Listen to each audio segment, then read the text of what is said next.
Hello friends, welcome back to our channel. നമ്മളിന്ന് കാണാൻ പോകുന്നത് ഡിറ്റക്റ്റീവ് ഉജ്ജലൻ എന്ന ഒരു ക്രൈം ത്രില്ലർ മൂവിയാണ്. വലിയ വലിയ ക്രൈമുകളൊന്നും നടക്കാത്ത ഒരു ചെറിയ ഗ്രാമം. എന്നാൽ ഒരു ദിവസം ആ ഗ്രാമത്തിലേക്ക് ഒരു സീരിയൽ കില്ലർ വരുന്നു. ആ നാട്ടിലെ പുരുഷന്മാരെ ബ്രൂട്ടലായിട്ട് കൊല്ലുന്നു. ആ കേസ് അന്വേഷിച്ച് സീരിയൽ കില്ലറിനെ കണ്ടെത്താൻ ശ്രമിക്കുന്ന പോലീസുകാരും അവരെ സഹായിക്കുന്ന നമ്മുടെ നായകനും. അപ്പൊ നമുക്ക് മൂവിയിലേക്ക് കടക്കാം. അതിനു മുമ്പ് എല്ലാവരും നമ്മുടെ വീഡിയോ ഒന്ന് ലൈക്ക് ചെയ്ത് സപ്പോർട്ട് ചെയ്യുക. മൂവിയുടെ തുടക്കത്തിൽ തന്നെ കാണിക്കുന്നത് പ്ലാച്ചിക്കാവ് എന്ന് പറയുന്ന ഗ്രാമമാണ്. നമ്മുടെ നായകനായ ഉജ്ജ്വലിന്റെ അച്ഛൻ നാരായണനും അമ്മ ലീലയും ചേർന്നിട്ട് അവനൊരു വിവാഹാലോചന അശോകൻ എന്ന് പറയുന്ന ഒരാളെ പോയി കാണുന്നു. അയാളുടെ മകളെ കല്യാണാലോചിക്കാനാണ് ചെല്ലുന്നത്. എന്നാൽ ഉജ്ജ്വലിന് പ്രത്യേകിച്ച് ജോലിയൊന്നും ഇല്ലാത്തതിന്റെ പേരിൽ അവന്റെ അച്ഛനെ അമ്മയെ അയാൾ നാണം കെടുത്തുന്നു. വലിയ ഡിറ്റക്റ്റീവ് ആണെന്നും പറഞ്ഞല്ലേ അവൻ നടക്കുന്നത്. ആ ലൈബ്രറിയിൽ പോയിരുന്ന ഡിറ്റക്റ്റീവ് നോവൽ വായിക്കുന്നതല്ലേ അവന്റെ മെയിൻ ജോലി. അത് മാത്രമല്ല, അവൻ പോലീസുകാരെ പല കേസുകളിൽ ഹെൽപ്പ് ചെയ്തിട്ടുണ്ടെന്നും ഈ നാട്ടിലെ പല മോഷണ കേസുകളും അവനാണ് തെളിയിച്ചതെന്നും അവന്റെ അച്ഛൻ നാരായണൻ പറയുന്നു. അത് ഈ കലവും കൊടവും കാണാതെ പോയതും ആടിനെയും പൂച്ചനെയും പിടിച്ചുകൊണ്ടുപോയ കേസുകളല്ലേ എന്നാണ് അശോകൻ ചോദിക്കുന്നത്. അവന്റെ കഴിവ് വെച്ചിട്ട് അവൻ നല്ലൊരു നിലയിൽ ഉടനെ തന്നെ എത്തുമെന്ന് നാരായണന് വിശ്വാസം ഉണ്ടായിരുന്നു.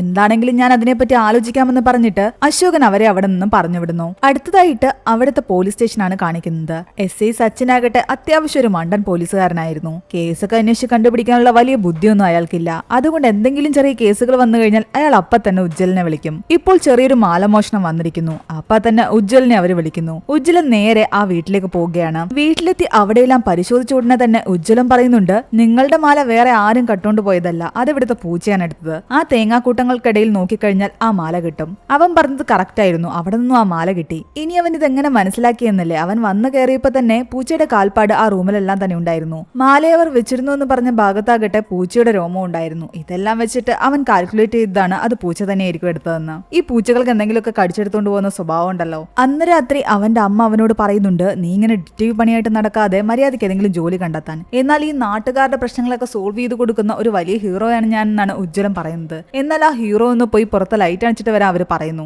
അവനെ കൊണ്ടത് പറ്റില്ലായിരുന്നു. കാരണം അവൻ ഇരുട്ട് പേടിയാണ്. ഇരുട്ടത്ത് അവൻ ഒരിക്കലും ഒറ്റയ്ക്ക് നടക്കില്ല. കിടന്നുറങ്ങുമ്പോൾ പോലും അവന്റെ ലൈറ്റ് ഇട്ടിട്ടാണ് കിടന്നുറങ്ങുന്നത്. ഈ ഇരുട്ട് അവന് പേടിയാവാൻ കാരണം അവന്റെ ചെറുപ്പത്തിൽ നടന്നൊരു ഇൻസിഡന്റ് ആയിരുന്നു. അതെന്താണെന്ന് നമുക്ക് വഴിയെ മനസ്സിലാക്കാം. പിന്നീട് കാണിക്കുന്നത് അവിടുത്തെ പോലീസ് സ്റ്റേഷനിലെ പോലീസുകാരെ ഇന്റർവ്യൂ ചെയ്യാൻ വേണ്ടിയിട്ട് അവിടുത്തെ ഒരു ലോക്കൽ ചാനലിൽ നിന്ന് 2 പേര് വരുന്നതാണ്. ഇവിടെ പ്രത്യേകിച്ച് ക്രൈമുകളൊന്നും നടക്കുന്നില്ല. ഇതൊരു ശാന്തസുന്ദരമായ ഗ്രാമമാണെന്നൊക്കെ സച്ചിൻ പറയുന്നു. പക്ഷേ കറക്റ്റ് അന്ന് രാത്രി തന്നെ അവിടെ വലിയൊരു ക്രൈം നടക്കാൻ പോവുകയാണ്. നമ്മുടെ ഉജ്ജ്വലിന്റെ അച്ഛൻ അവന് വേണ്ടിയിട്ട് പെണ്ണാലോചിച്ചു പോയ വീട്ടിലെ ആ അശോകൻ എന്ന് പറയുന്ന ആള് രാത്രിയിൽ പാടത്തൂടി നടന്നു പോകുന്ന വഴിക്ക് അയാളുടെ മുന്നിലേക്ക് മുഖംമൂടി ധരിച്ചൊരു കില്ലർ വരികയും അയാളെ ബ്രൂട്ടലായിട്ട് ചുറ്റിക കൊണ്ട് അടിച്ചു കൊല്ലുകയും ചെയ്യുന്നു. പിറ്റേന്ന് പ്ലാച്ചിക്കാവ് ഗ്രാമവാസികൾ ഉറക്കമുണരുന്നത് ഈ കൊലപാതക വാർത്ത കേട്ടുകൊണ്ടായിരുന്നു. എല്ലാവരും പേടിയോടുകൂടി അയാളുടെ ബോഡിക്ക് ചുറ്റും ഓടിക്കൂടി. സച്ചിനും മറ്റു പോലീസുകാർക്കും എന്ത് ചെയ്യണമെന്ന് അറിയില്ലായിരുന്നു. ഒരു മർഡർ നടന്നു കഴിഞ്ഞാൽ ഫോറൻസിക് ടീമിനെ വിളിക്കണമെന്നോ പോസ്റ്റ്മോർട്ടത്തിന് ബോഡി അയക്കണമെന്നോ എന്നൊന്നും തന്നെ അവർക്കറിയില്ലായിരുന്നു. അവരെ സംബന്ധിച്ച് ആദ്യമായിട്ടാണ് ഇത്രയും വലിയൊരു ക്രൈം അവർ നേരിട്ട് കാണുന്നത്. അതുകൊണ്ട് പെട്ടെന്ന് ഉജ്ജ്വലിനെ സച്ചിൻ അവിടേക്ക് വിളിക്കുന്നു. എന്നാൽ അവിടേക്ക് വന്ന സച്ചിൻ ആകെ വല്ലാത്തൊരു പരിഭ്രമത്തിലായി. കുറച്ചുനേരം അവൻ അവന്റെ മൈൻഡിനെ തന്നെ കൺട്രോൾ ചെയ്യാൻ പറ്റുന്നില്ല. അങ്ങനെയുള്ള സമയങ്ങളിൽ അവൻ തന്റെ ഹെഡ്സെറ്റ് വെച്ചിട്ട് ഏതെങ്കിലും ഒരു ഇംഗ്ലീഷ് പാട്ട് കേൾക്കും. അപ്പൊ അവനൊന്ന് റിലാക്സ് ആവും. അവൻ സച്ചിനോട് പറയുന്നുണ്ട്, ഞാനിവിടേക്കൊന്ന് പരിശോധിച്ചിട്ട് മതി ഫോറൻസിക്കിനെ അറിയിക്കുന്നതെന്ന്. അവൻ തന്റെ ഫൈൻഡിങ്സ് സച്ചിനോട് പറയുന്നുണ്ട്. ചുറ്റിക കൊണ്ടോ മറ്റോ ആണ് നെറ്റിയിൽ അടിച്ചിരിക്കുന്നത്. അശോകേട്ടന്റെ വാച്ചില് ടൈം നിലച്ചിരിക്കുന്നത് 9 മണിക്കാണ്. അപ്പോൾ ആ ടൈമിലായിരിക്കാം കൊലപാതകം നടന്നിട്ടുണ്ടാവുക. കൂടുതൽ പരിശോധനയിൽ ഒരു പാരഗണിന്റെ 9 സൈസ് സ്ലിപ്പറും ബീഡി കുറ്റി അവന് കിട്ടുന്നു. ഈ ബീഡി ഏറ്റവും കൂടുതൽ പ്ലാച്ചിക്കാവിൽ വലിക്കുന്നതും ഈ പാരഗണിന്റെ സ്ലിപ്പർ കഴിഞ്ഞ ഉത്സവത്തിന് അമ്പലത്തിൽ ഊരിയിട്ടപ്പോ എന്റെ കയ്യിൽ നിന്ന് അടിച്ചുകൊണ്ട് പോയവനുമായ ഒരുത്തനാണ് ഈ കൊലപാതകി. അത് ആ നാട്ടിലെ മെയിൻ കള്ളനായിരുന്നു. അന്തിക്കുരുടൻ എന്നാണ് എല്ലാവരും അവനെ വിളിക്കുന്നത്. തേങ്ങാമോഷണവും ആടുമോഷണവും അങ്ങനെയൊക്കെ ചെയ്തുകൊണ്ടായിരുന്നു ഇത്രയും കാലം അവൻ കഴിഞ്ഞു പോയിക്കൊണ്ടിരുന്നത്. എന്നാൽ ഈ കൊലപാതകത്തിന്റെ പിന്നിലും അവൻ തന്നെയാണെന്ന് ഉജ്ജ്വലൻ ഉറപ്പിച്ചു പറയുന്നു. അങ്ങനെ പോലീസുകാര് അന്തിക്കുരുടനെ കസ്റ്റഡിയിൽ എടുക്കുന്നു. അവൻ പറയുന്നുണ്ട്, ഉജ്ജ്വലൻ പറയുന്നത് വിശ്വസിക്കാൻ നിൽക്കണ്ട, ഞാൻ അങ്ങനെയൊന്നും ചെയ്തിട്ടില്ല എന്ന്. എന്നാൽ ഓൾറെഡി അന്തിക്കുരുടന് അശോകനോട് പല രീതിയിൽ ദേഷ്യം ഉണ്ടായിരുന്നു. അയാൾ ഇവന്റെ പല പരിപാടികളും പൂട്ടിക്കെട്ടിച്ചതാണ്. ആ ദേഷ്യത്തിലായിരിക്കാം കൊലപാതകം നടത്തിയതെന്ന് ഉജ്ജ്വലൻ പറയുന്നു. പിന്നീട് കൂടുതൽ അന്വേഷണത്തൊന്നും നിൽക്കാതെ സച്ചിനും കൂട്ടരും കേസ് അവന്റെ തലയിൽ തന്നെ കെട്ടിവെച്ച് അവനെ ജയിലിലാക്കുന്നു. ജനങ്ങൾ ഉജ്ജ്വലിന്റെ ആ ഒരു പ്രവൃത്തിയിൽ കൈയടിക്കുകയും ചെയ്തു. അങ്ങനെ വീണ്ടും പ്രശ്നങ്ങളൊന്നുമില്ലാതെ ദിവസങ്ങൾ കടന്നു പോവുകയാണ്. അങ്ങനെയിരിക്കെ കൊറിയയിലുണ്ടായിരുന്ന ഉജ്ജ്വലിന്റെ കൂട്ടുകാരൻ കുര്യൻ അവിടെ നിന്ന് ജോലിയൊക്കെ മതിയാക്കി നാട്ടിലേക്ക് എത്തുന്നു. അവന്റെ കൂടെ രാത്രിയിൽ നടക്കാനൊക്കെ ഉജ്ജ്വലൻ ഇറങ്ങുന്നുണ്ട്. ഇപ്പോഴും അവന്റെ ഒറ്റയ്ക്ക് നടക്കാനുള്ള പേടി മാറിയിട്ടുണ്ടായിരുന്നില്ല. പിറ്റേന്ന് രാവിലെ അവനെ ആകട്ടെ ആട് മോഷണം പോയ കേസിൽ ഒരു സ്ത്രീ തന്റെ വീട്ടിലേക്ക് വിളിക്കുന്നു. തന്റെ ആടിനെ തലേന്ന് രാത്രി ഇവിടെ കെട്ടിയിട്ടിരുന്നതാ കാണാനില്ല എന്ന് പറയുന്നു. അവൻ അവിടെയെല്ലാം പരിശോധിക്കുമ്പോൾ നേരത്തെ ആ കൊലപാതകം നടന്ന സ്ഥലത്ത് കണ്ടതുപോലെ ഒരു പാരഗൺ ചെരുപ്പ് അവിടെ നിന്ന് കിട്ടുന്നു. അതിനർത്ഥം അന്തിക്കുരുടൻ വീണ്ടും പുറത്തിറങ്ങിയെന്നാണ് അവൻ പറയുന്നത്. കറക്റ്റ് ആ ടൈമില് വാർത്ത കണ്ടുകൊണ്ടിരിക്കെ എല്ലാവരും തന്നെ അവിടുത്തെ ലോക്കൽ ന്യൂസ് ചാനലിൽ ഒരു വാർത്ത കേൾക്കുന്നുണ്ട്. പ്ലാച്ചിക്കാവില് കൊലപാതകം നടത്തിയ അന്തിക്കുരുടൻ ജയിലിൽ ചാടിയെന്നുള്ള എന്നുള്ള വാർത്ത ആൾക്കാർ പിന്നെയും ചെറിയൊരു പേടിയിലായി. അവിടെ അമ്പലത്തിലെ ഉത്സവം നടക്കുന്നതിന്റെ അന്ന് രാത്രി ഒരാളെ കൂടി ആ കില്ലർ കൊല്ലുകയാണ്. ഇത്തവണ കുറച്ചുകൂടി ബ്രൂട്ടലായിട്ടായിരുന്നു ആ കില്ലർ അയാളുടെ തലയ്ക്കടിച്ചിരുന്നത്. ആളുകളെല്ലാം ഓടിക്കൂടിയ കൂട്ടത്തില് ഉജ്ജ്വലൻ വന്ന് അവിടെയെല്ലാം പരിശോധിക്കുന്നു. അവനും എല്ലാവരോടും പറയുന്നുണ്ട് ഇത്തവണത്തെ ഇന്റൻസിറ്റി കുറച്ച് കൂടുതലാണെന്ന്. കില്ലർ നല്ല ദേഷ്യത്തിലാണ് ഇത്തവണ കൊല നടത്തിയിരിക്കുന്നത്. ശരീരത്തിലെല്ലാം തന്നെ നല്ല രീതിയിൽ പാടുകളുണ്ട്. കില്ലർ നല്ല രീതിയിൽ ആസ്വദിച്ച് സമയമെടുത്താണ് ഈ കൊലപാതകം നടത്തിയിരിക്കുന്നത്. സച്ചിൻ ചോദിക്കുന്നുണ്ട് അന്തിക്കുരുടൻ ജയിലിൽ ചാടി എന്നല്ലേ പറഞ്ഞത്, അപ്പോൾ ഇതും അവൻ തന്നെ ആയിരിക്കില്ലേ ചെയ്തത്? എന്നാൽ ഉജ്ജ്വലൻ പറയുന്നുണ്ട് ഒരിക്കലും അല്ല, ഇത് അവൻ ചെയ്തതായിട്ട് എനിക്ക് തോന്നുന്നില്ല എന്ന്. ഇപ്പം മരിച്ച ആളുടെ പേര് ദിവാകരൻ എന്ന, ആദ്യം മരിച്ചത് അശോകൻ. ഇവർ രണ്ടുപേരും ഈ നാട്ടുകാരാണെന്നല്ലാതെ ഇവർ തമ്മിൽ കണക്ട് ചെയ്യുന്ന ഒരു കാര്യവുമില്ല. അതുകൊണ്ട് ഇതെല്ലാം വ്യക്തിവൈരാഗ്യം കൊണ്ട് നടന്ന കൊലപാതകങ്ങളാണെന്ന് തോന്നുന്നില്ല. രാത്രിയിൽ ഒറ്റയ്ക്ക് കിട്ടുന്ന ആൾക്കാരെ മൃഗീയമായി കൊല്ലുന്ന ഒരു സീരിയൽ കില്ലറാണ് ഈ നാട്ടിലുള്ളതെന്ന് അവൻ പറയുന്നു. ഇത് കേട്ട് എല്ലാവരും പേടിച്ചു. ഈ നാട്ടിലെ മണ്ടം പോലീസുകാരെ കൊണ്ട് ഒന്നും നടക്കില്ല എന്ന് മനസ്സിലാക്കിയ നാട്ടുകാര് അവിടുത്തെ മെമ്പറിനെയൊക്കെ കണ്ട് സംസാരിച്ച് അവിടേക്ക് ഈ കേസ് അന്വേഷിക്കാൻ പുതിയൊരു പോലീസുകാരനെ കൊണ്ടുവരുന്നു. ശംഭു എന്നായിരുന്നു അയാളുടെ പേര്. നാട്ടുകാർ അയാൾക്ക് വലിയ സ്വീകരണമൊക്കെ കൊടുക്കുന്നുണ്ട്. 1957 അമേരിക്കയിലും ഇതുപോലെ രാത്രിയിൽ പുറത്തിറങ്ങുന്ന ആൾക്കാരെ ക്രൂരമായി കൊല്ലുന്ന ഒരു സീരിയൽ കില്ലർ ഉണ്ടായിരുന്നു. അന്ന് അവിടെയുള്ള ആൾക്കാര് ആ സീരിയൽ കില്ലറിന് ഇട്ട പേര് ബൂഗിമാൻ എന്നായിരുന്നു. ഇവിടെയും അതുപോലൊരു വ്യക്തിയാണുള്ളതെന്ന് നാട്ടുകാരോട് ശംഭു പറയുന്നു. ഇതെല്ലാം കേട്ട ആൾക്കാർ നല്ല പേടിയിലാണ്. മാത്രമല്ല നിങ്ങൾക്ക് ഞാൻ പുതിയ ആളാണെങ്കിലും മുൻപ് ഒരുപാട് തവണ താൻ ഈ ഗ്രാമത്തിൽ വന്നിട്ടുണ്ടെന്നും അതുകൊണ്ട് തന്നെ ഈ ഗ്രാമത്തിനൊരു പ്രശ്നം ഉണ്ടായപ്പോ ഇവിടുത്തെ കേസ് ഞാൻ ചോദിച്ചു വാങ്ങിയതാണെന്നും ശംഭു പറയുന്നുണ്ട്. കേസ് ശംഭു ഏറ്റെടുത്തോടുകൂടി സച്ചിനോട് ഇതുവരെയുള്ള ഡീറ്റെയിൽസും ചോദിക്കുന്നുണ്ട്. മാത്രമല്ല ഗ്രാമത്തിന് പുറത്തേക്കുള്ള വഴികളെല്ലാം തന്നെ നമ്മുടെ നിരീക്ഷണത്തിലായിരിക്കണമെന്നും പറയുന്നു. ആരൊക്കെ അകത്തേക്ക് കടക്കുന്നു, ആരൊക്കെ പുറത്തേക്ക് പോകുന്നു, ഇതെല്ലാം തന്നെ നോട്ട് ചെയ്യണം. കൂടാതെ ഈ കില്ലർ രാത്രി ഒറ്റയ്ക്ക് നടക്കുന്നവരെ കൊല്ലുന്നത് കൊണ്ട്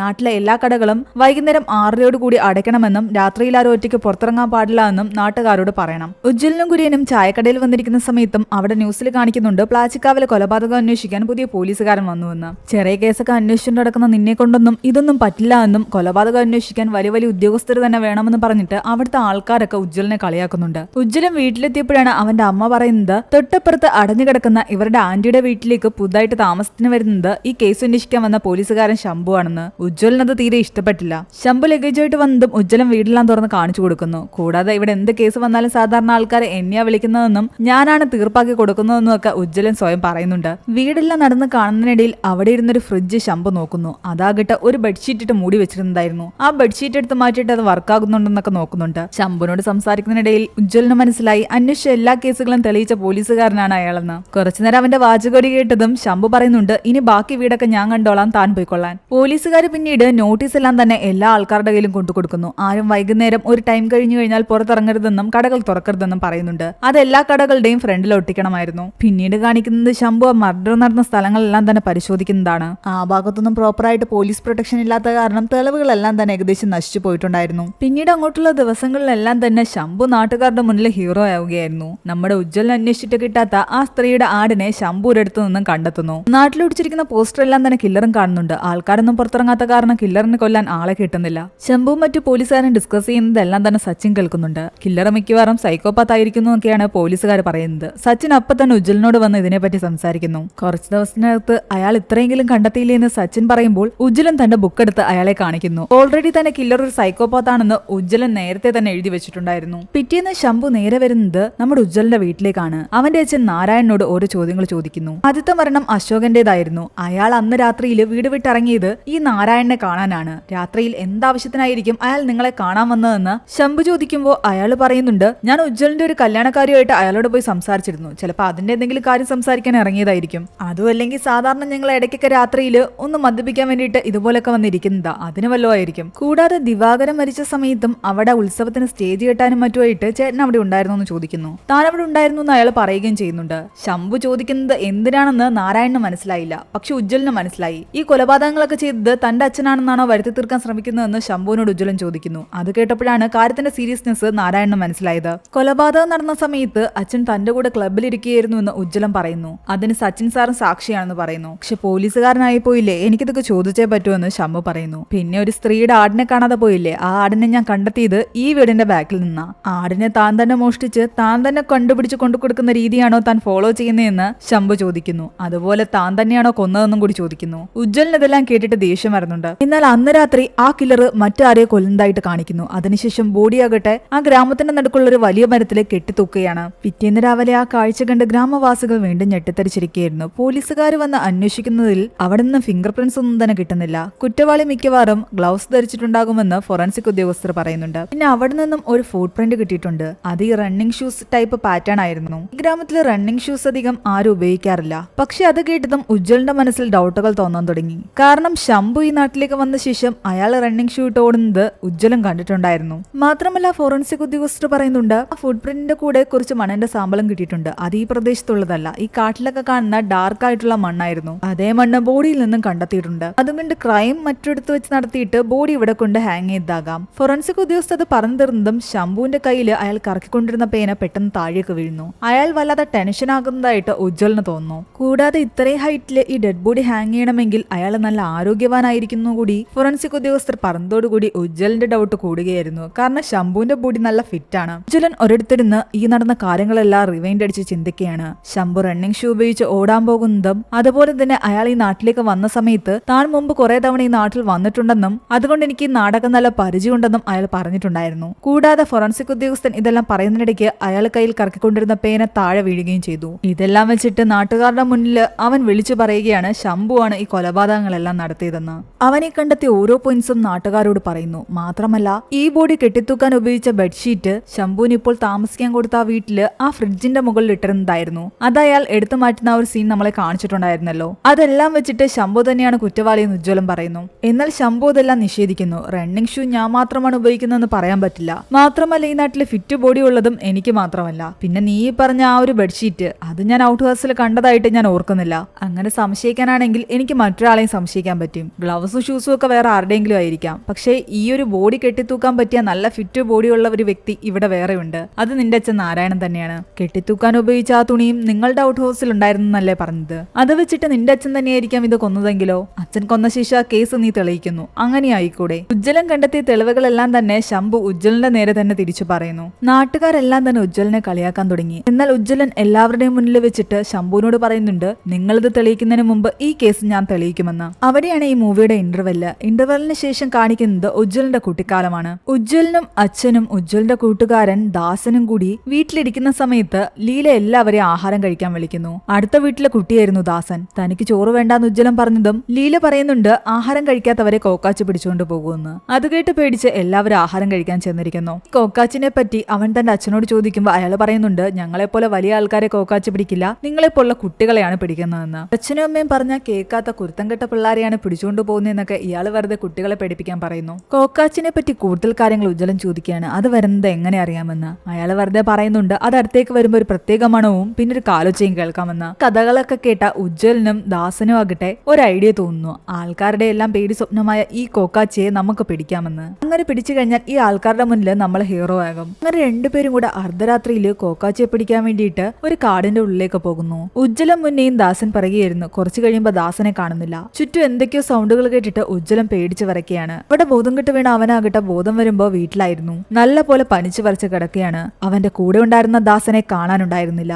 ദാസന്റെ കുടുംബം അവിടെ എല്ലാം തന്നെ അന്വേഷിച്ചിട്ടും ദാസനെ പിന്നെ എങ്ങും കണ്ടില്ല. സംഭവത്തോടു കൂടിയാണ് അവന് കോക്കാച്ചിയെയും ഇരുട്ടിനെ എല്ലാം തന്നെ പേടിയായി തുടങ്ങിയത്. അങ്ങനെ കഥ പ്രസന്റിലേക്ക് വരുന്നു. ഉജ്ജ്വലൻ അവിടുത്തെ ലോക്കൽ ന്യൂസ് ചാനൽ കാണുമ്പോൾ അതിൽ പറയുന്നതും ഈ കേസിനെ പറ്റിയായിരുന്നു. ശംഭുവിനെ പോലെ ഒരുപാട് കേസ് തെളിച്ച് പരിചയമുള്ള ഒരു പോലീസുകാരനെ വെല്ലുവിളിച്ചിരിക്കുന്ന ഉജ്ജ്വലിനെ പറ്റി അതിൽ പറയുന്നുണ്ട്. അവന്റെ അച്ഛൻ വന്ന് പെട്ടെന്ന് TV ഓഫാക്കി. ഇവിടെ ശംഭു കിട്ട നാരായണനെ പറ്റിയും ഉജ്ജ്വലിനെ പറ്റിയൊക്കെ അവിടുത്തെ നാട്ടുകാരോട് ചോദിക്കുന്നുണ്ട്. അതിനുശേഷം അയാൾ നാട്ടുകാരെ എല്ലാം തന്നെ ഒരുമിച്ച് കൂട്ടി അവരോട് സംസാരിക്കുന്നു. ആൾക്കാരെല്ലാം തന്നെ അവരുടെ പേടിയെ പറ്റി എല്ലാം തന്നെ സംസാരിക്കുന്നുണ്ട്. ഒരു പ്രശ്നം നടക്കാത്ത നാട്ടിലാണ് 3 കൊലപാതകങ്ങൾ നടന്നിരിക്കുന്നത്. എന്നാൽ ശംഭു പറയുന്നുണ്ട് മാക്സിമം നിങ്ങൾ രാത്രിയിൽ ഒറ്റയ്ക്കിറങ്ങി നടക്കാതിരിക്കുന്നതാ നല്ലത്. ആ കൊലയാളി മിക്കവാറും നമ്മുടെ ഈ കൂട്ടത്തിലിരിക്കുന്ന ഒരാളായിരിക്കാം. അങ്ങനെ പറയുന്നതും ആൾക്കാരെല്ലാം നേരെ നോക്കുന്നത് ഉജ്ജ്വലിന്റെ അച്ഛൻ നാരായണനെയായിരുന്നു. കാരണം ഇടയ്ക്ക് വെച്ച് വെറുതെ ശംഭു പറഞ്ഞിട്ടുണ്ടായിരുന്നല്ലോ നല്ല ഫിറ്റായിട്ടുള്ള ബോഡിയുള്ള ആളാണെന്നൊക്കെ. എല്ലാവരും തന്നെ നോക്കുന്ന കണ്ടതും നാരായണനും ആകെ വല്ലാതെയായി. അവിടെ നിന്നും തിരിച്ചു പോകാൻ നേരത്ത് ആരും നാരായണന്റെ കൂടെ പോകുന്നില്ല.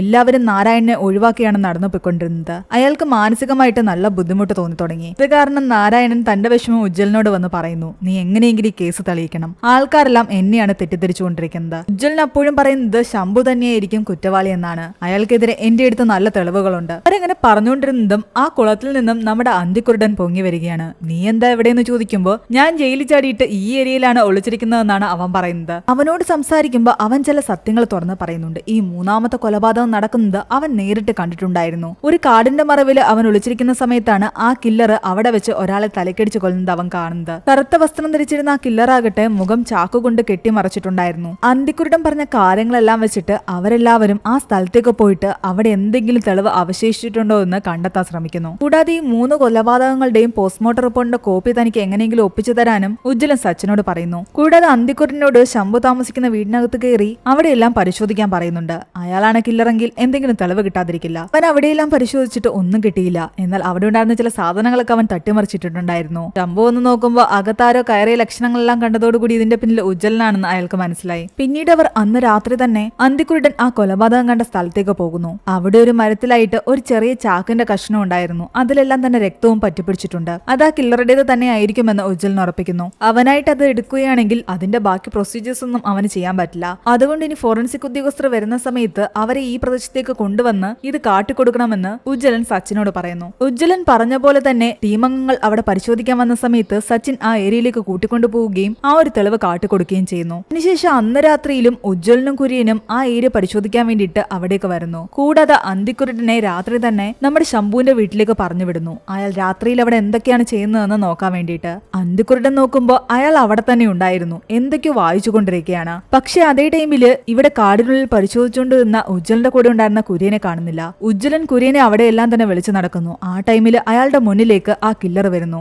ഇവിടെ നിന്നും മനസ്സിലാക്കാം ഇവൻ ഇത്രയും നേരം വിചാരിച്ചുകൊണ്ടിരുന്ന ശംഭു അല്ല ആ കില്ലർ എന്ന്. കാരണം ശംഭു ഇപ്പോൾ വീട്ടിലുണ്ട്. പേടിച്ചുപോയ ഉജ്ജ്വലൻ ആകെ വിറച്ച് താഴേക്ക് വീഴുന്നു. ആ കില്ലറാകട്ടെ അവന്റെ അടുത്തേക്ക് വന്നിട്ട് ചുറ്റികയെടുത്ത് അവന്റെ തലക്കടിച്ച് കൊല്ലാൻ ശ്രമിക്കുകയാണ്. ആ സമയത്താണ് ഉജ്ജ്വലനെ കാണാതെ കുര്യൻ അവിടെ നിന്ന് ഉജ്ജ്വല എന്ന് വിളിക്കുന്നത്. അവന്റെ കൂടെ മറ്റൊരാൾ കൂടെ ഉണ്ടെന്ന് മനസ്സിലാക്കിയ കില്ലർ പെട്ടെന്ന് അവിടെ നിന്നും രക്ഷപ്പെട്ടു പോവുകയാണ്. കില്ലർ ഉജ്ജ്വലനെ ഒരു രീതിയിൽ ഉപദ്രവിച്ചില്ല. കില്ലറിനെ നേരിട്ട് കണ്ടതോടുകൂടി ഉജ്ജ്വലൻ പേടിച്ച് പനി പിടിച്ച് വീട്ടിൽ കിടപ്പായി. എന്നെ കൊണ്ടൊന്നും പറ്റുമെന്ന് തോന്നില്ല എന്ന് അവൻ പറയുമ്പോൾ അവന്റെ അമ്മ പറയുന്നുണ്ട് ആ കില്ലറിനെ ആർക്കെങ്കിലും കണ്ടുപിടിക്കാൻ പറ്റുമെങ്കിൽ അത് നിനക്ക് മാത്രമായിരിക്കുമെന്ന്. അങ്ങനെ വീണ്ടും അവൻ അതിനുള്ള ശ്രമങ്ങൾ ആരംഭിച്ചു. ഒരു സൈഡില് ഉജ്ജ്വലൻ ആ കാര്യങ്ങളെല്ലാം കണ്ടുപിടിക്കാൻ ശ്രമിക്കുമ്പോൾ മറ്റൊരു സൈഡില് ശംഭുവും അയാളുടേതായ രീതിയിൽ അന്വേഷണം നടത്തുകയാണ്. ഇനി ഇവർ രണ്ടുപേരും കണ്ടെത്തിയ ഫൈൻഡിങ്സ് അവരവരുടെ കൂടെയുള്ള ആൾക്കാരോട് പറയുന്നതായിട്ട് നമ്മളെ കാണിക്കുന്നു. 3 കൊലപാതകങ്ങൾ നടന്നിരിക്കുന്നത് രാത്രി 9-നും 10-നും ഇടയ്ക്കാണ്. അതും ഒരേ 2 കിലോമീറ്റർ ചുറ്റളവിനുള്ളിൽ. അതിനർത്ഥം കൊലയാളി അതിനുള്ളിൽ തന്നെയാണ് താമസിക്കുന്നതെന്ന് നമുക്ക് ഉറപ്പിച്ച് പറയാൻ പറ്റില്ല. നമ്മുടെ വഴിതിരിച്ചു വിടാൻ വേണ്ടിയിട്ട് അതിൽ നിന്നും മാറി വേറെ എവിടെയെങ്കിലും ഒരു ഭാഗത്ത് തന്നെയായിരിക്കും ഈ കൊലയാളി താമസിക്കുന്നത്. പോസ്റ്റ്മോർട്ടം റിപ്പോർട്ടിൽ ആരും ശ്രദ്ധിക്കാതെ പോയൊരു കാര്യമുണ്ടെന്ന് ഉജ്ജ്വലൻ പറയുന്നു. മിക്കവാറും എല്ലാ സൈക്കോപാത്തിലും കാണുന്ന ഒരു കാര്യമാണ്. അത് OCD ആണ്. OCD ഉള്ള ആൾക്കാർ കൃത്യമായിട്ടുള്ള റുട്ടീൻ ഫോളോ ചെയ്യുന്ന ആൾക്കാരാണ്. കൃത്യസമയത്ത് എഴുന്നേൽക്കുകയും കൃത്യസമയത്ത് ഭക്ഷണം കഴിക്കുകയും എല്ലാ അടുക്കും ചുറ്റോടെ ചെയ്യുന്ന ആൾക്കാർ. ഇവിടെ കൊലപാതകയാകട്ടെ ചുറ്റിക കൊണ്ട് തലയുടെ ഒരു സൈഡിൽ അടിച്ചിട്ടുണ്ടെങ്കിൽ അതുപോലെ തന്നെ സിമെട്രിക്കലായിട്ട് മറ്റേ സൈഡിലും അടിച്ചിട്ടുണ്ടാകും. ശരീരത്തിന്റെ പല ഭാഗത്തും അതുപോലെ തന്നെ സെയിം പാടുകളും ഉണ്ട്. അതിനർത്ഥം കില്ലർ ഒരു പാറ്റേൺ ഫോളോ ചെയ്യുന്നുണ്ട്. പ്ലാച്ചിക്കാവല കില്ലറിനെ ശംഭു സാറ് ബൂഗിമാൻ എന്ന് വെറുതെ വിളിച്ചതല്ല എന്നും ഒറിജിനൽ ആയിട്ടുള്ള ആ ബൂഗിമാനോട് കടുത്ത ആരാധനയുള്ള ആളായിരിക്കാം ഈ കില്ലർ എന്നും ഉജ്ജ്വലൻ പറയുന്നു. ആ ആരാധന മൂത്ത് ആ ബൂഗിമാനെ പോലെ ആകാൻ ശ്രമിച്ചുകൊണ്ടിരിക്കുന്ന ഒരു കില്ലറാണ് ഇപ്പോൾ ഇവിടെയുള്ളത്. അവൻ സ്വയം ബൂഗിമാനാണെന്ന് വിശ്വസിക്കുന്നുണ്ടാകും. കില്ലറിനെ ഏതെങ്കിലും രീതിയിൽ പ്രൊവോക്ക് ചെയ്യണമെന്ന് ഉജ്ജ്വലൻ പറയുന്നു. അതുപോലെ തന്നെയാണ് അവിടെ ശംഭുവും പ്ലാൻ ചെയ്തുകൊണ്ടിരുന്നത്. എല്ലാ രാത്രികളിലും ആ ഏരിയയിലെല്ലാം തന്നെ കൃത്യമായിട്ടുള്ള നൈറ്റ് പെട്രോളിംഗ് ഉണ്ടെങ്കിൽ കില്ലറിന് ഒരു കൊലപാതകം നടത്താൻ പറ്റില്ല. അങ്ങനെ ആ കില്ലർ കുറച്ച് ടെൻഷനായി ആ കൊലപാതകം നടത്താൻ വീണ്ടും വീണ്ടും ശ്രമിച്ചുകൊണ്ടേയിരിക്കും. അതിനിടയിൽ എപ്പോഴെങ്കിലും അയാളുടെ കയ്യിൽ നിന്നൊരു തെറ്റുപറ്റും. അതിലൂടെ നമുക്ക് അയാൾ ആരാണെന്ന് കണ്ടെത്തുകയും ചെയ്യാം. ഉജ്ജ്വലൻ പറഞ്ഞ ഈ ഒരു ഐഡിയാസ് എല്ലാം തന്നെ സച്ചിൻ ശംഭുവിനോട് പറയുന്നു. അത് നല്ല ഐഡിയ ആണെന്ന് ശംഭുവും പറയുന്നു. അതുപോലെ തന്നെ അവർ പ്രവർത്തിക്കാനും തീരുമാനിച്ചു. അങ്ങനെ പിന്നീട് ഗ്രാമത്തിന്റെ അതിർത്തികളിലും വഴികളിലും എല്ലാം തന്നെ പോലീസുകാരെ നിർത്താൻ തുടങ്ങി. നൈറ്റ് പെട്രോളിംഗ് ശക്തമാക്കിയതോടുകൂടി അടുത്ത ദിവസങ്ങളിലൊന്നും കൊലപാതകങ്ങൾ നടന്നില്ല. പലയിടങ്ങളിലും ആൾക്കാർ കൂടിയിരുന്ന് പറയാൻ തുടങ്ങി ഇനി ബൂഗിമാൻ എന്നല്ല ആര് വിചാരിച്ചാലും ഇവിടെ ഒന്നും നടക്കില്ല എന്ന്. പക്ഷെ അവരുടെ എല്ലാം തന്നെ ആ ഒരു പ്രതീക്ഷ ഞെട്ടിച്ചുകൊണ്ട് നൈറ്റ് പെട്രോളിംഗിന് ഇറങ്ങിയ പോലീസുകാരിൽ ഒരാളെ ആ ബൂഗിമാൻ എന്ന് വിളിക്കുന്ന കില്ലർ കൊല്ലുന്നു. പക്ഷെ ഇത്തവണ കില്ലർ തീരെ പെർഫെക്ഷൻ ഇല്ലാത്ത രീതിയിലാണ് കൊല നടത്തിയിരിക്കുന്നത്. സെയിം ആയുധം തന്നെയാണ് ഉപയോഗിച്ചിരിക്കുന്നത്. മരിച്ചതൊരു പോലീസ് ഓഫീസർ ആയതുകൊണ്ട് തന്നെ മരിക്കുന്നതിന് മുമ്പ് സ്ട്രഗിൾ നല്ല രീതിയിൽ നടന്നിട്ടുണ്ട്. തികച്ചും ധൃതിയിൽ നടന്നൊരു കൊലപാതകമായിരുന്നു ഇത്. 4 ക്രൈം സീനിൽ നിന്നും ഇതുവരെയും അവർക്ക് യൂസ്ഫുൾ ആയിട്ടുള്ള ഒന്നും തന്നെ കിട്ടാത്ത കാരണം ഒരു ഡെഡ് എൻഡിലായിരുന്നു അന്വേഷണം എത്തി നിൽക്കുന്നത്. ഇത്തവണ മരിച്ച പോലീസുകാരൻ സച്ചിന്റെ ഉറ്റ സുഹൃത്തായിരുന്നു. അതോടുകൂടി സച്ചിന് ഉജ്ജ്വലനോടായി ദേഷ്യം. നീ പറഞ്ഞ പ്രകാരം ഇതുപോലെ പെട്രോളിങ്ങിന് വിട്ടിട്ടല്ലേ അവനിപ്പോൾ മരിച്ചത്. ഇവിടെ ശംഭുവിനും മേലുദ്യോഗസ്ഥരിൽ നിന്ന് പഴി കേൾക്കാൻ തുടങ്ങി. ഈ കേസ് ഇതുവരെയും സോൾവ് ചെയ്യാത്തതിന്റെ പേരില് പോലീസുകാരന്റെ മരണാനന്തര ചടങ്ങുകൾ നടക്കുന്നിടത്ത് വെച്ച് ഉജ്ജ്വലനാകട്ടെ ശംഭുവിനോട് പറയുന്നുണ്ട് സച്ചിൻ സാറിനോട് ഈ ഒരു ഐഡിയ പറഞ്ഞു കൊടുക്കുമ്പോൾ ഇത് ഇങ്ങനെയൊക്കെ ആയി തീരുമെന്ന് താനൊട്ടും പ്രതീക്ഷിച്ചില്ല എന്ന്. ഇതിൽ തന്റെ തെറ്റൊന്നുമില്ല എന്ന് ശംഭു പറയുന്നു. എനിക്ക് ഒരാഴ്ചത്തെ സമയമുള്ളൂ കേസ് തീർക്കാൻ. ഈ സംഭവത്തോടു കൂടി ഇവർക്കിടയിൽ ഇപ്പോൾ ശത്രുതയൊന്നും തന്നെയില്ല. പിന്നീട് കാണിക്കുന്നത് വീണ്ടും ഒരു കൊലപാതകം നടന്നതായിട്ടാണ്. ഇത്തവണ ചാണ്ടി എന്നൊരാളെയാണ് മരിച്ച നിലയിൽ കണ്ടെത്തുന്നത്. ഫോറൻസിക് ഉദ്യോഗസ്ഥർ വരുമ്പോൾ മുമ്പത്തെ ക്രൈം വെച്ച് നോക്കുമ്പോൾ ഒട്ടും നീറ്റില്ലാത്ത രീതിയിലാണ് ഇപ്പോൾ കൊലപാതകം നടന്നിരിക്കുന്നതെന്നാണ് പറയുന്നത്. കില്ലറിന്റെ ഇൻട്രസ്റ്റ് ഓരോ മർഡർ കഴിയുമ്പോഴും കുറഞ്ഞുകൊണ്ടിരിക്കുകയാണ്. അയാൾക്ക് കൊലപാതകത്തിലുണ്ടായിരുന്ന ആ ഇൻട്രസ്റ്റ് എല്ലാം തന്നെ പതിയെ പതിയെ പോയി തുടങ്ങിയിരിക്കുന്നു. ഇങ്ങനെ പോവുകയാണെങ്കിൽ ഇതായിരിക്കും ലാസ്റ്റ് മർഡർ എന്നും ആ ഫോറൻസിക് ഉദ്യോഗസ്ഥർ പറയുന്നു. ഇതൊക്കെ പറയുമ്പോഴാകട്ടെ കില്ലർ ഒരിടത്തു നിന്ന് ദേഷ്യത്തിൽ ചുറ്റിക കൊണ്ട് അടിക്കുന്നതായിട്ട് കാണിക്കുന്നുണ്ട്. അയാൾക്ക് കൊലപാതകത്തിലുണ്ടായിരുന്ന ആ ടച്ച് തന്നെ നഷ്ടപ്പെട്ടു എന്നുകൂടി ആ ഫോറൻസിക് ഉദ്യോഗസ്ഥൻ പറയുന്നു. അത് പറയുമ്പോൾ ആൾക്കാരെല്ലാം തന്നെ അവിടെ കൂടി നിൽപ്പുണ്ടായിരുന്നു.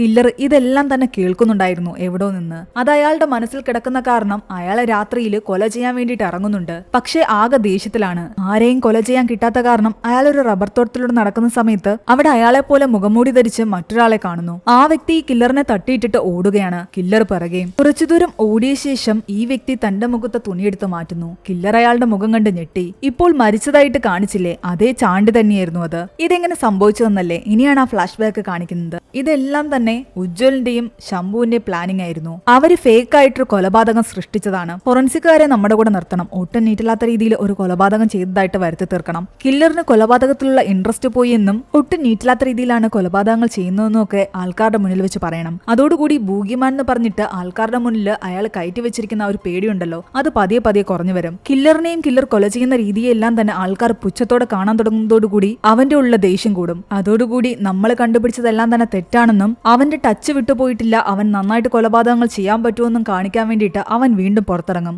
ആ ടൈമിൽ നമ്മൾ എല്ലാവരും ചേർന്നിട്ട് അവനെ പൂട്ടും. അതിനു വേണ്ടിയിട്ടായിരുന്നു ചാണ്ടി അവർ ക്ലോറോഫോം മണപ്പിച്ച് അവിടെ കിടത്തിയത്. അങ്ങനെ ഇപ്പോൾ കൈയോടെ ആ കില്ലറിനെ ഇവർ പിടികൂടിയിരിക്കുന്നു. കില്ലറിന്റെ മുഖത്ത് മുഖംമൂടി മാറ്റിയതും ഉജ്ജ്വലിനും കൂട്ടരും ഞെട്ടിത്തെറിച്ച് നിൽക്കുകയായിരുന്നു. അതാ നാട്ടിലെ ലോക്കൽ ചാനലിലെ ന്യൂസ് വായിക്കുന്ന വ്യക്തിയായിരുന്നു. അവന്റെ പേര് ജോമോൻ എന്നാണ്. ആ നാട്ടിലെ കൊലപാതകങ്ങൾ കാണാൻ വന്ന ആൾക്കൂട്ടത്തിനുള്ളിലും പോലീസ് വിളിച്ച ആൾക്കൂട്ടത്തിനുള്ളിലും എല്ലാം തന്നെ ഇവനും ഉണ്ടായിരുന്നു. അവനെ ക്വസ്റ്റ്യൻ ചെയ്യുമ്പോൾ ശംഭു ചോദിക്കുന്നുണ്ട്, നിനക്ക് ഈ നാടുമായിട്ട് വലിയ ബന്ധവുമില്ല, ഈ നാട്ടുകാരുമായിട്ട് പേഴ്സണലായിട്ട് ഒരു ശത്രുതയില്ല, പിന്നെ എന്തിനാ ഈ കൊലപാതകങ്ങളൊക്കെ? അങ്ങനെ അവൻ അവന്റെ കഥ പറയുകയാണ്. അവൻ ജനിച്ചപ്പോൾ തന്നെ അവന്റെ അമ്മ മരിച്ചിട്ടുണ്ടായിരുന്നു. അവന്റെ അച്ഛനാകട്ടെ അവനോട് വളരെ ക്രൂരമായിട്ടായിരുന്നു പെരുമാറിക്കൊണ്ടിരുന്നത്. പുറത്തേക്ക് പോലും ഇറങ്ങാൻ സമ്മതിക്കാതെ വീടിനുള്ളിലിട്ടാണ് അവനെ വളർത്തിയത്. താൻ അങ്ങനെ ആ വീട്ടിൽ ജീവിച്ചിരിപ്പുണ്ടെന്ന് പോലും ആർക്കും അറിയില്ലായിരുന്നു. അവന്റെ അച്ഛൻ അവനോട് എന്തിനാ ഇങ്ങനെ ചെയ്തതെന്ന് അവൻ അറിയത്തുമില്ല. അവൻ അയാളോട് ചോദിച്ചിട്ടുമില്ല. അവന്റെ അച്ഛന് വീടിനോട് ചേർന്ന് തന്നെയായിരുന്നു ഇറച്ചി വെട്ടുകട ഉണ്ടായിരുന്നത്. അങ്ങനെ ഇരിക്കെ അവന്റെ ലൈഫിലേക്ക് ഒരാൾ കടന്നു വരുന്നു. ആ വീട്ടിൽ വന്ന അയാളാകട്ടെ അവന്റെ നിസ്സഹായ അവസ്ഥ മനസ്സിലാക്കി അവന്റെ അച്ഛനോട് അവന് ഞാൻ വിദ്യാഭ്യാസം നൽകിക്കോട്ടെ എന്ന് ചോദിക്കുന്നു. ഇങ്ങനെയൊക്കെ ജോമോന്റെ അച്ഛനെ പറഞ്ഞ് സമ്മതിപ്പിച്ച് അയാൾ അവനെ വീട്ടിലിരുത്തി പഠിപ്പിക്കാൻ തുടങ്ങി. അങ്ങനെ ആ വ്യക്തിയിലൂടെയാണ്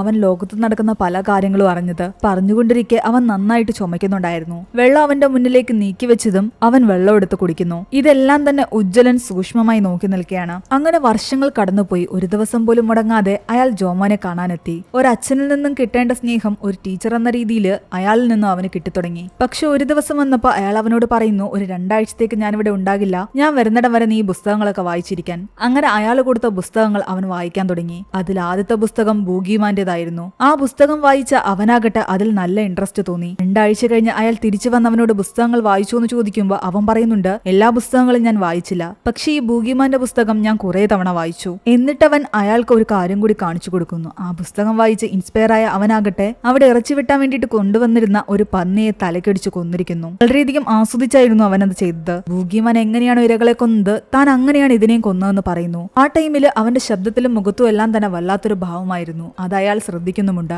കണ്ടുകൊണ്ടുവന്ന അവന്റെ അച്ഛൻ അവനെ ഒരുപാട് തല്ലി. പക്ഷെ അയാൾക്കൊന്നും ചെയ്യാൻ സാധിച്ചില്ല. അവൻ അടികൊള്ളുന്നത് നോക്കി അയാൾ അവിടെ തന്നെ നിന്നു. സംഭവത്തിന് ശേഷം ടീച്ചർ പിന്നെ അവിടേക്ക് വന്നില്ല. അവൻ പന്നിയെ കൊന്നത് കാരണം പിന്നീട് ആ വീടിനുള്ളിൽ നിന്നും അവനെ ഒരു മുറിക്കുള്ളിലാക്കി അവന്റെ അച്ഛൻ പൂട്ടിയിട്ടു. ജീവിതം അവൻ വെറുത്തു തുടങ്ങിയ ഒരു ദിവസം അവൻ നോക്കുമ്പോഴാകട്ടെ കാണുന്നത് അവന്റെ അച്ഛനെ ആരോ കൊല ചെയ്തിരിക്കുന്നതാണ്. അയാളുടെ തലക്കടിച്ച് ആരോ കൊന്നിരിക്കുന്നു. തൊട്ടടുത്തായിട്ട് ആ ബൂഗിമാനെ പോലൊരു രൂപം ഉരുപ്പുണ്ടായിരുന്നു. അത് മറ്റാരുമായിരുന്നില്ല, അവന്റെ ടീച്ചർ തന്നെയായിരുന്നു. അയാൾ അവനോട് പറയുന്നുണ്ട്, ഞാൻ എന്നെ തന്നെ നിന്നിൽ കണ്ടുവെന്ന്. അയാളും അവനെ പോലെ തന്നെയായിരുന്നു. ഇതുപോലെ ആൾക്കാരെ കൊല്ലാൻ അയാൾക്കും ഇൻട്രസ്റ്റ് ഉണ്ടായിരുന്നു. ഈ രാത്രി നീ എന്ന് ഓർത്തിരിക്കണമെന്നും ഈ നിമിഷം മുതൽ നീ സ്വതന്ത്രനാണെന്നും പറഞ്ഞിട്ട് അയാൾ അവിടെ നിന്നും പോയി. പോകുന്നതിന് മുമ്പ് കൊല ചെയ്യാൻ ഉപയോഗിച്ച ആയുധം അവന്റെ കയ്യിൽ കൊടുത്തിട്ടായിരുന്നു അയാൾ പോയത്. ആ ദിവസം തന്നെ ജോമോൻ ഈ നാട് വിട്ടുപോയി. പല നാടുകളിലായിട്ട് പല ജോലികളും ചെയ്തു. ഒടുവിൽ കറങ്ങിത്തിരിഞ്ഞ് വീണ്ടും ഇവിടെ തന്നെ എത്തി. ഇവിടെ ഒരു ഒഴിവുണ്ടെന്ന് കണ്ടിട്ടാണ് അവൻ ആ TV ചാനലിലെ ന്യൂസ് വായിക്കാൻ കയറിയത്. എന്നാൽ അവനെ ആരും മൈൻഡ് ചെയ്തില്ല. എല്ലാവർക്കും അവനോടൊരു പുച്ഛമായിരുന്നു എന്നാണ് അവൻ പറയുന്നത്. അതോടെ അവനും ആൾക്കാരോട് സംസാരിക്കുന്നതെല്ലാം നിർത്തി. എന്റെ ജീവിതം വീണ്ടും മാറി മറിയുമെന്ന് അവൻ പ്രതീക്ഷിച്ചിരുന്നില്ല. കാരണം അവൻ വീണ്ടും ആ ബൂഗിമാന്റെ പുസ്തകം വായിക്കാൻ തുടങ്ങി. ജോലി ചെയ്യുന്ന സ്ഥലത്തും അവന് ബോസിന്റെ കയ്യിൽ നിന്ന് വഴക്കുകൾ കേട്ടുകൊണ്ടേയിരുന്നു. ആ പോലീസ് സ്റ്റേഷനിൽ നടന്ന ഇന്റർവ്യൂയും ഇവൻ തന്നെയായിരുന്നല്ലോ എടുത്തിരുന്നത്. കേൾക്കുന്നവരെ പിടിച്ചിരുത്തുന്ന രീതിയിൽ ഒന്നും തന്നെ ആ ഒരു റിപ്പോർട്ടിൽ ഉണ്ടായിരുന്നില്ല എന്ന് പറഞ്ഞിട്ടായിരുന്നു ഇവനെ വഴക്ക് പറഞ്ഞത്. എന്നാൽ ഈ നാട്ടിൽ നടക്കുന്ന കാര്യങ്ങൾ തന്നെയാണ് പോലീസുകാർ പറഞ്ഞതെന്നും അവരെ ഞാനൊന്നും പറഞ്ഞു പഠിപ്പിച്ചിട്ടില്ല എന്നും അവരെ കൊണ്ടാവുന്ന രീതിയിലാണ് അവർ പറഞ്ഞതെന്നൊക്കെ ഇവൻ പറയുന്നുണ്ട്. എന്നിട്ടും അവന് ബോസിന്റെ കയ്യിൽ നിന്ന് വീണ്ടും വീണ്ടും വഴക്ക് കേൾക്കാൻ തുടങ്ങി. അങ്ങനെ അവൻ സങ്കടത്തോടു കൂടി പോകുന്ന വഴിക്കാണ് അശോകനെ കാണുന്നത്. അശോകൻ അയാളുടെ ഇളയ മകനെ എന്തൊക്കെയോ വഴക്ക് പറഞ്ഞ് തലയ്ക്ക് അടിച്ചുകൊണ്ട് വരികയായിരുന്നു. തന്റെ അച്ഛൻ തന്നെ ഉപദ്രവിക്കുന്ന പോലെ ഒരാൾ തന്റെ മകനെ ഉപദ്രവിക്കുന്നത് കാണുന്നത് അവൻ ഇഷ്ടപ്പെട്ടില്ല. അയാൾ ഇവനോട് സ്കൂൾ വാർഷികത്തിന് എന്തോ ഷൂട്ട് ചെയ്യുന്ന കാര്യങ്ങൾ പറയുന്നുണ്ടായിരുന്നു. അതിന്റെ ഇടയ്ക്കും അയാളുടെ മകനാകട്ടെ അയാളോട് എന്തൊക്കെയോ പറഞ്ഞ് ഇങ്ങനെ വഴക്കുണ്ടാക്കുമ്പോൾ അയാൾ അവന്റെ തലയ്ക്ക് അടിച്ചുകൊണ്ടേയിരുന്നു. ഇതോടുകൂടി ജോമോന്റെ ദേഷ്യം കൂടി വന്നു. വീട്ടിലെത്തിയ അവനാകട്ടെ തന്റെ ഡ്രസ്സെല്ലാം മാറി ബൂഗിമാന്റെ വേഷം ധരിച്ച് അശോകനെ കൊല്ലാൻ ഇറങ്ങിത്തിരിച്ചു. അങ്ങനെ അവൻ തന്നെയാണ് അശോകനെ അന്ന് കൊന്നത്. പിന്നീട് ആ കൊലപാതകങ്ങൾ അവനൊരു ഹരമായി മാറാൻ തുടങ്ങി. പിന്നെ ശംഭു വന്നു കഴിഞ്ഞ ശേഷം ബൂഗിമാൻ എന്നുള്ള പേരുകൂടി ഇവന് കൊടുത്തതോടുകൂടി അവന് കൊലപാതകത്തിലുള്ള ഇൻട്രസ്റ്റ് കൂടി. എല്ലാം കേട്ട് കഴിഞ്ഞ് ഉജ്ജ്വലനാകട്ടെ ശംഭുവിനോട് ഒന്ന് പറയുന്നുണ്ട്, എനിക്കൊരു സംശയം ഉണ്ടെന്ന്. ഇവിടെ ജോമോൻ മാത്രമല്ല കില്ലർ, അയാൾക്കൊരു സഹായി കൂടിയുണ്ട്. താൻ ക്വസ്റ്റ്യൻ ചെയ്തുകൊണ്ടിരുന്ന സമയത്ത് ചില കാര്യങ്ങൾ ശ്രദ്ധിച്ചുവെന്നും അവൻ പറയുന്നു. അതിനിടയ്ക്ക് തന്നെ നാട്ടിലെ ആൾക്കാരൊക്കെ അവിടെ എന്തോ കണ്ട് ഞെട്ടിത്തരിച്ച് നിൽക്കുന്ന കാണിക്കുന്നു. കുറച്ചു കഴിയുമ്പോൾ ഒരു കുട്ടി വന്ന് ഉജ്ജ്വലിനെയും ശംഭുവിനെയും അവിടേക്ക് കൂട്ടിക്കൊണ്ടു പോകുന്നു. അതിനിടയ്ക്ക് തന്നെ ഉജ്ജ്വലിന്റെ ഫൈൻഡിങ്സും നമ്മളെ കേൾപ്പിക്കുന്നുണ്ട്. മൂന്നാമത് നടന്ന ആ കൊലപാതകത്തിൽ ജോമോനെ പോലൊരാൾക്ക് ഒറ്റയ്ക്ക് ആ ബോഡി ആ മരത്തിൽ കെട്ടിത്തൂക്കാൻ സാധിക്കില്ല. അന്ന് അവന്റെ കൂടെ ആ സഹായം ഉണ്ടായിരുന്നിരിക്കാം. അതുപോലെ തന്നെ നാലാമതായിട്ട് ആ പോലീസുകാരൻ മരിച്ച സമയത്തും അവന്റെ കൂടെ ആ സഹായം ഉണ്ടായിരുന്നു. ആ കൊലപാതകം ജോമോനല്ല, ആ സഹായിയാണ് ചെയ്തത്. കാരണം മുൻപ് നടന്ന 3 കൊലപാതകത്തിലും സിമെട്രിക്കലായിട്ടായിരുന്നു മുറിവുണ്ടായിരുന്നത്. പക്ഷെ പോലീസുകാരന്റെ ശരീരത്തിൽ അങ്ങനെയായിരുന്നില്ല പാടുകൾ ഉണ്ടായിരുന്നത്. അതിനോടൊപ്പം തന്നെ അവിടെ എന്ത് കണ്ടാണോ ആൾക്കാർ ഞെട്ടിത്തരിച്ചു നിന്നത് അതുകൂടി നമ്മളെ കാണിക്കുന്നു. 10 മണിക്കുള്ളിൽ ജോമോനെ വിട്ടുതന്നില്ലെങ്കിൽ ഇനിയും കൊലകൾ തുടരുമെന്ന് പറഞ്ഞ് താഴെ ബൂഗിമാൻ എന്ന് കൂടി അവിടെ മതിലിൽ എഴുതി വെച്ചിട്ടുണ്ടായിരുന്നു. ഇതോടെ ഉജ്ജ്വലൻ പറഞ്ഞത് ശരിയായി, ജോമോന് ഒരു സഹായി കൂടിയുണ്ട്. പിന്നീട് കാണിക്കുന്നത് ഉജ്ജ്വലൻ ജോമോനോട് സംസാരിക്കുന്നതാണ്. നിനക്കൊരു സഹായി കൂടി ഉണ്ടെന്ന് ഞങ്ങൾക്ക് മനസ്സിലായി.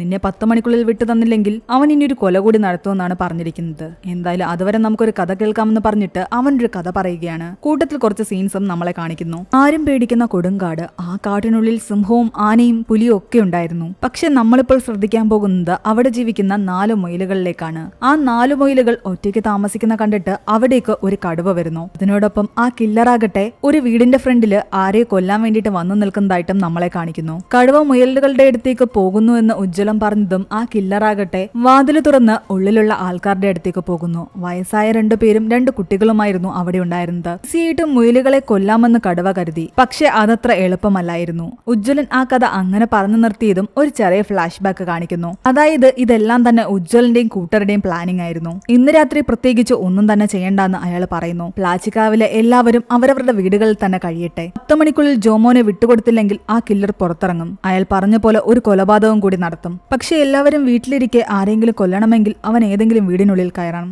ആ വീട് ഏതായിരിക്കണമെന്ന് നമ്മൾ തീരുമാനിക്കും. ചെറിയ ഗ്രാമത്തിൽ ആകെ 58 വീടുകളേ ഉള്ളൂ. അതിലെല്ലാം കൂടി 228 ആൾക്കാരും ഉണ്ട്. ഈ 58 വീടുകളും പ്ലാച്ചിക്കാവിന്റെ 3 ദിക്കുകളിലായിട്ടാണ് സ്ഥിതി ചെയ്യുന്നത്. ഒരു ദിക്കിൽ 28 വീടുകളുണ്ട്. അതെല്ലാം അടുത്തടുത്താണ്. ഒന്ന് ഒച്ച വെച്ചാലും ആൾക്കാരെല്ലാം ഓടിക്കോടും. അതവൻ എന്തായാലും സെലക്ട് ചെയ്യില്ല. രണ്ടാമത്തെ ദിക്കിലുള്ള 24 വീടുകളും ഇതുപോലെ അടുത്തടുത്താണ്. അവിടെയും ആ കില്ലർ കയറില്ല. പിന്നെ ഒറ്റപ്പെട്ട് നിൽക്കുന്ന 6 വീടുകളാണുള്ളത്. ആ 6 വീടുകളിൽ ഒരു വീട്ടിലെ അവൻ കയറാൻ സാധ്യതയുള്ളൂ. ആ ഒരു വീട് ഏതാണെന്ന് നമ്മൾ ഫിക്സ് ചെയ്താൽ മതി. ഈ പറഞ്ഞ വീടുകളിലെല്ലാം ഒന്നിൽ കൂടുതൽ ആൾക്കാരുണ്ട്. അതുകൊണ്ട് അവൻ കൂടുതലും കയറാൻ സാധ്യത അവൻ എളുപ്പത്തിൽ കീഴ്പ്പെടുത്താൻ പറ്റുന്ന ആൾക്കാരുള്ള വീട്ടിലായിരിക്കും. അങ്ങനെയൊരു വീട് ഇവർ അവന്റെ മുന്നിലേക്ക് ഇട്ടുകൊടുക്കുകയായിരുന്നു. 2 വൃദ്ധരായ ആൾക്കാരെയും 2 ചെറിയ കുട്ടികളെയും ഒരു വീട്ടിലാക്കി. വൃദ്ധരെയും കുട്ടികളെയും കൊല്ലാൻ എളുപ്പമാണ്. അങ്ങനെ അവർ പ്രതീക്ഷിച്ച പോലെ തന്നെ ആ കില്ലറും ആ വീട് ലക്ഷ്യമാക്കി തന്നെയാണ് പോകുന്നത്. പക്ഷെ കില്ലർ അവരെ കൊല്ലുന്നതിന് മുൻപ് തന്നെ ശംഭുവും കൂട്ടരും കില്ലറിനെ കൈയോടെ പിടിച്ചു. അതേ ടൈമിൽ ഇവിടെ ഉജ്ജ്വലനാകട്ടെ ജോമോനോട് പറയുന്നുണ്ട്, എന്റെ കഥ പറച്ചിൽ അവസാനിച്ചു, ഇനി കഥയിലില്ലാത്തൊരു കാര്യം ഞാൻ പറയാമെന്ന്. നീ ജോമോനല്ലാന്ന് എനിക്കറിയാം. ആ ടൈമിൽ തന്നെ ശംഭു പിടിച്ച കൊലയാളിയെ നമ്മളെ കാണിക്കുന്നുണ്ട്. യഥാർത്ഥ ജോമോൻ അതായിരുന്നു. ഇപ്പോൾ ഉജ്ജ്വലന്റെ മുന്നിലിരിക്കുന്നത് ജോമോന്റെ ഇരട്ട സഹോദരനാണ്. ഇനിയാണ് ഉജ്ജ്വലന്റെ ഫൈൻഡിങ്സുകൾ നമ്മളെ കേൾപ്പിക്കുന്നത്. ആ ഭിത്തിയിൽ എഴുതിയിരുന്ന എഴുത്തുകളിൽ നിന്ന് ഉജ്ജ്വലന് മനസ്സിലായിട്ടുണ്ടായിരുന്നു അത് എഴുതിയിരിക്കുന്നത് ഒരു വലങ്കയ്യനാണെന്ന്. കാരണം അങ്ങനെ വലങ്കൈ കുത്തി എഴുതുന്ന രീതിയിലുള്ള പാടുകൾ അവിടെ ഉണ്ടായിരുന്നു. പക്ഷെ ജോമോൻ എന്ന് കരുതി ഇവര് പിടിച്ച് ചോദ്യം ചെയ്തുകൊണ്ടിരുന്ന വ്യക്തി ഒരു ഇടങ്കയ്യനാണെന്ന് അവൻ വെള്ളം എടുത്ത് കുടിക്കുന്ന രീതിയിൽ നിന്നും ഉജ്ജ്വലൻ മനസ്സിലാക്കിയിട്ടുണ്ടായിരുന്നു. അവനെല്ലാം ഇടത്തെ കൈകൊണ്ടായിരുന്നു ചെയ്തുകൊണ്ടിരുന്നത്. ഒരു നാട്ടില് ഒരു പേരില് 2 ആൾക്കാരായിട്ടാണ് അവർ ജീവിച്ചുകൊണ്ടിരുന്നത്. ശംഭു ഇപ്പോൾ പിടികൂടിയത് യഥാർത്ഥ ജോമോനെയും ഉജ്ജ്വലന്റെ മുന്നിലിരിക്കുന്നത് ജോമോന്റെ ഇരട്ട സഹോദരനുമാണ്. ജോമോന്റെ അച്ഛന് അന്ന് 2 കുട്ടികളായിരുന്നു ഉണ്ടായിരുന്നത്. ഇവരെ 2 പേരെയും അയാൾ വീട്ടിൽ അടച്ചിട്ടാണ് വളർത്തിയത്. ഇവര് 2 പേരെയും പഠിപ്പിക്കാനായിരുന്നു അവരുടെ ടീച്ചർ വന്നതും. അവരുടെ ടീച്ചർ അവരുടെ അച്ഛനെ കൊന്ന ശേഷം ജോമോനി നാട്ടിലും അവന്റെ ഇരട്ട സഹോദരൻ മറ്റൊരു നാട്ടിലുമായിരുന്നു. ജോമോനി നാട്ടില് കൊലപാതകം നടത്തിയത് മനസ്സിലാക്കിയ അവന്റെ ഇരട്ട സഹോദരൻ ഇവിടേക്ക് വരികയായിരുന്നു. മൂന്നാമത്തെ കൊലപാതകം ദിവസം മുതൽ ഇവർ രണ്ടുപേരും ഒരുമിച്ചായിരുന്നു കൊല നടത്തിയത്. അന്ന് അന്തിക്കുരുടൻ കാണുമ്പോൾ ഒരാളെ മാത്രമേ അവൻ ശ്രദ്ധിച്ചിട്ടുണ്ടായിരുന്നുള്ളൂ. അവൻ അവിടെ നിന്നും ഓടിപ്പോയ ശേഷമാണ് രണ്ടാമത്തെ ആൾ അവിടേക്ക് വരുന്നത്. ആ പോലീസുകാരനെ കൊല്ലുന്ന സമയത്ത് ഇവർക്കൊരു തെറ്റുപറ്റി. ഇതുവരെയുള്ള കൊലപാതകങ്ങളെല്ലാം വലങ്കയ്യനായ ജോമോനായിരുന്നു ചെയ്തുകൊണ്ടിരുന്നത്. എന്നാൽ ആ സ്ട്രഗിളിനിടയിൽ ഇടങ്കയ്യനായ അവന്റെ ഇരട്ട സഹോദരന് ആ പോലീസുകാരനെ കൊല്ലേണ്ടി വന്നു. അന്ന് രാത്രി ജോമോൻ ആകെ അസ്വസ്ഥനായതുകൊണ്ട് തന്നെ ആ നിമിഷം മുതൽ അവന്റെ ഇരട്ട സഹോദരൻ ജോമോനായി മാറി. അതുകൊണ്ടാണ് ജോമോനാണെന്ന് കരുതിയിട്ട് ഇരട്ട സഹോദരനെ ഇവർ പിടിക്കുകയും ചെയ്തത്. അങ്ങനെ ആ കേസ് അവിടെ തെളിഞ്ഞു. നാട്ടുകാരെല്ലാം തന്നെ പോലീസ് സ്റ്റേഷന് ചുറ്റും തടിച്ചു കൂടിയിട്ടുണ്ട്. ശംഭു ഉജ്ജ്വലിനോട് താങ്ക്സ് പറയുന്നു. കേസ് തെളിയിച്ച സന്തോഷത്തിൽ അവൻ നേരെ തന്റെ വീട്ടിലേക്ക് പോകുന്നു. അതുപോലെ ശംഭു ആകട്ടെ പഴയൊരു പത്രക്കട്ടിങ് എടുത്ത് വായിക്കുന്നതായിട്ടും കാണിക്കുന്നു. വർഷങ്ങൾക്ക് മുമ്പ് അവന്റെ അച്ഛനും ഇവിടുത്തെ പോലീസ് സ്റ്റേഷനിലായിരുന്നു ജോലി ചെയ്തിരുന്നത്. അതായിരുന്നു അവൻ ഈ നാടുമായിട്ടുള്ള ബന്ധം. അങ്ങനെ കേസ് തെളിയിച്ച ഉജ്ജ്വലൻ തന്റെ റൂമിലേക്ക് വന്ന് തന്റെ പഴയ കൂട്ടുകാരന്റെ ഫോട്ടോയും നോക്കി അന്ന് ആദ്യമായിട്ട് ലൈറ്റ് എല്ലാം ഓഫ് ചെയ്തിട്ട് അവൻ കിടന്നുറങ്ങുന്നു. പിന്നീട് പ്ലാച്ചിക്കാവിലെ കൊലപാതകങ്ങൾ നടത്തിയ പ്രതികളെ പിടിച്ചു എന്നുള്ള വാർത്ത ആ ജോമോന്റെയും ഇരട്ട സഹോദരന്റെയും ടീച്ചർ കാണുന്നതായിട്ട് കാണിക്കുന്നു. കൂടാതെ നമ്മുടെ ഉജ്ജ്വലനാകട്ടെ ഡിറ്റക്റ്റീവ് ഉജ്ജ്വലൻ എന്ന പേരിൽ ഒരു ക്രൈം കൺസൾട്ടൻസി കൂടി തുടങ്ങിയിട്ടുണ്ടായിരുന്നു. അവിടെയാണ് ഈ ഒരു മൂവി അവസാനിക്കുന്നത്. ഈ മൂവിയുടെ സ്റ്റോറി എങ്ങനെ ഉണ്ടായിരുന്നു നിങ്ങൾ താഴെ കമന്റ് ചെയ്യുക. എക്സ്പ്ലനേഷൻ ഇഷ്ടപ്പെട്ടെങ്കിൽ ഈ വീഡിയോക്ക് ഒരു ലൈക്ക് തരാൻ എന്തായാലും മറക്കണ്ട. മാത്രമല്ല ഇതുവരെ ചാനൽ സബ്സ്ക്രൈബ് ചെയ്യാത്തവർ സബ്സ്ക്രൈബ് ചെയ്ത് സപ്പോർട്ട് ചെയ്യുക.